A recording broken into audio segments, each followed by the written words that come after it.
다시 오신 걸 환영합니다. 그리고 장담하는데 이번 영상은 절대 놓치고 싶지 않으실 거예요. 정관장은 완전히 무너졌고 흥국생명은 흔들림 없이 경기를 지배했습니다. 결과는 3대0 완승이었지만 내용은 더욱 참혹했습니다. 흥국생명은 김다은과 레베카의 완벽한 로테이션으로 경기를 압도했고 공이 어느 방향으로 가든 점수가 나왔으며 상대 감독은 막을 방법조차 찾지 못했습니다. 반면 정관장은 혼자 점수를 내기는 했지만 그것이 전부였습니다. 외국인 선수 자네테는 경기 내내 부재했고 중요한 순간마다 공격은 막혔습니다. 인쿠시는 분명 많은 점수를 올렸지만 배구는 혼자 하는 스포츠가 아니었고 용병 간 싸움은 이미 끝난 상태였습니다. 흥국생명의 완승, 정관장의 완패. 이번 경기는 단순한 노력 차이가 아니라 명확한 실력 차이를 보여준 경기였습니다. 이 한 경기로 양 팀의 현 위치가 확연히 드러났습니다. 그럼 이번 경기가 어떻게 진행되었는지 빠르게 정리해 드리겠습니다. 1세트 초반, 정관장이 확실히 흐름을 잡는 듯했습니다. 인쿠시와 자네테를 앞세워 빠르게 점수를 쌓으며 11대6으로 앞서갔고 홈팀의 흐름이 정관장 쪽으로 기울었습니다. 초반만 보면 이전 원정 경기의 흐름이 이어지는 듯했죠. 하지만 경기 중반부터 흐름이 급격히 바뀌었습니다. 흥국생명은 서브와 수비에서 안정감을 되찾으며 연속 득점으로 점수 차를 좁혔고 정관장의 공격 리듬은 흔들리기 시작했습니다. 특히 중반 이후 정관장의 공격 선택이 단조로워지며 흥국생명의 블로킹과 수비에 계속 막혀 점수를 내지 못했습니다. 결국 흥국생명은 침착하게 경기를 뒤집고 이후 완전히 주도권을 잡았습니다. 세트 후반은 정관장에게 큰 실망의 시간이었습니다.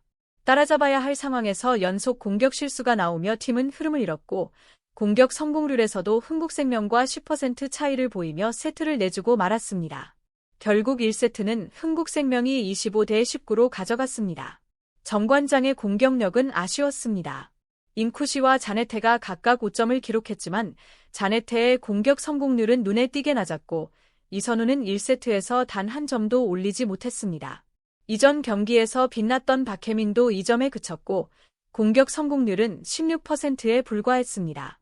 전체적으로 공격의 효율성이 크게 떨어진 모습이었습니다. 반면 흥국생명의 공격은 고르게 분배되며 안정적이었습니다. 레베카가 5점, 김다은이 6점을 기록하며 양쪽 날개에서 공격을 책임졌고 이다연, 정윤주, 최은지, 피치까지 다양한 루트를 활용해 점수를 추가했습니다. 공격 성공률에서 우위를 바탕으로 세트는 비교적 쉽게 승리할 수 있었습니다. 2세트는 완전히 무너졌습니다. 정관장은 초반부터 흐름을 전혀 잡지 못했고 점수차는 순식간에 벌어졌습니다.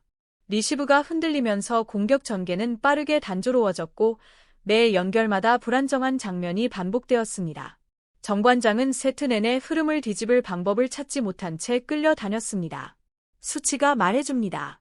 두 세트까지 주공격수의 공격 성공률은 32.8%였고 흥국생명은 무려 47.8%로 거의 15% 차이를 보였습니다. 득점에서도 정관장은 21점에 그친 반면 흥국생명은 32점을 기록하며 일방적인 흐름을 만들었습니다. 블로킹 점수차도 뚜렷했습니다. 흥국생명은 6점, 정관장은 2점에 그쳤습니다. 정관장은 간헐적으로 4점의 서브 득점을 기록하며 잠깐 빛나는 순간을 보여주었지만 흐름을 바꾸기에는 충분하지 않았습니다. 세터들의 리시브 정확도와 디그 성공률이 떨어지면서 공격 옵션이 제한되었고 반복적이고 단조로운 오픈 공격 패턴이 이어졌습니다. 비어있는 공간으로 인해 흐름이 끊긴 장면만 10회가 나왔습니다. 반면 흥국생명은 매우 안정적이었습니다. 40회의 성공적인 디그와 28회의 성공적인 세트로 수비와 연결해서 확실한 우위를 점하며 공격 전개가 막히는 구간은 거의 없었습니다. 불필요한 실수를 최소화하며 차분히 점수를 쌓았고 상대가 흔들릴수록 오히려 여유로움을 유지했습니다.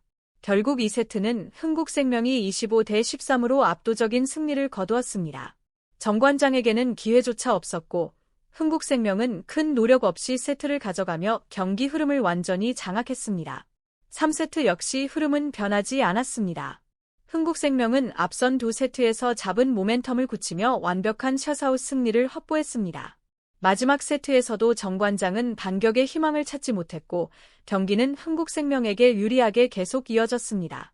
3세트에서는 흥국생명의 김다은과 레베카의 듀오가 완벽히 호흡을 맞췄습니다. 김다은은 빠른 공격과 안정적인 마무리로 정관장의 블로킹을 흔들었고 레베카는 오픈과 백어택에서 꾸준히 점수를 올리며 침착함을 유지했습니다. 두 선수의 공격 루트가 번갈아 이어지면서 정관장은 수비 방향조차 제대로 통제하지 못했습니다. 정관장의 유일한 위안은 잉쿠시였습니다. 3세트에서 잉쿠시의 공격이 팀 득점을 이끌었지만 문제는 다음이었습니다. 공격을 분담해야 할 자네테가 전혀 기여하지 못하며 결정적인 순간 공격에서 정관장의 흐름을 끊지 못했습니다. 특히 자네테의 부진은 치명적이었습니다. 공격 성공률과 존재감 모두 외국 선수로서 기대 이하였고 중요한 순간에 흐름을 바꾸는 데 실패했습니다. 용병 싸움이 이어지면서 세트가 진행될수록 팀의 주도권은 무너지고 공격은 잉쿠시 개인 능력에 의존하게 되었습니다. 흥국생명은 이 약점을 놓치지 않았습니다. 수비 조직을 유지하며 불필요한 실수 없이 점수를 관리했고 세트를 차분히 마무리했습니다.